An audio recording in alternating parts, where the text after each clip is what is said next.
മന്തി challenge start ചെയ്യണ്ട. Full കഴിക്കാൻ പറ്റില്ല എന്നുണ്ടെങ്കിൽ ഞാൻ തരുന്ന ഡയറി ചെയ്യേണ്ടതായിട്ട് വരും. ബ്രോ, ഒരു ഫുഡ് ചലഞ്ച് താല്പര്യം ഉണ്ടോ? എന്താ ചലഞ്ച്? ചലഞ്ച് എന്താണെന്ന് വെച്ച് കഴിഞ്ഞാൽ പറഞ്ഞുതരാം. ജസ്റ്റ് ഒന്ന് ക്ലിപ്പ് ചെയ്യണ്ടേ. ചലഞ്ച് എന്താണെന്ന് വെച്ച് കഴിഞ്ഞാൽ ഫുൾ മന്തി കഴിക്കുക എന്നുള്ളതാണ്. ഫുൾ മന്തി ടൈമൊന്നുമില്ല, സാവധാനം ഇരുന്നിട്ട് കഴിച്ചാൽ മതി.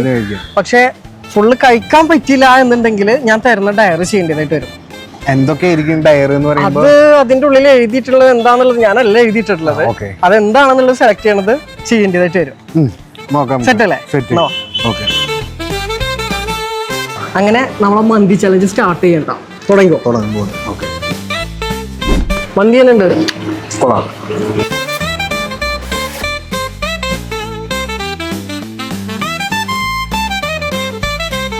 മന്തി ഇപ്പം ഏകദേശം ഇങ്ങനെ ആയിട്ടുണ്ട് കേട്ടോ. ഈ ഗോളത്തിൽ എത്തിച്ചിട്ടുണ്ട്.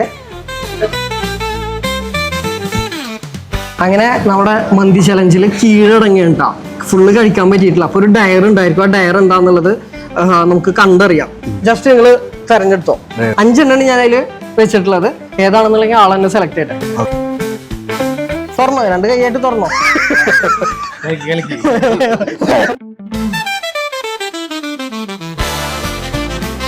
അപ്പോ തല മൊട്ടടിക്കലാണ് ഇന്നത്തെ ചലഞ്ചിൽ നമുക്ക് വന്നിട്ടുള്ളത്. അപ്പൊ നമുക്ക് ഈ തല മൊട്ടടിക്കാൻ പോവാം. തല മൊട്ടടിച്ചിട്ട് വരാം.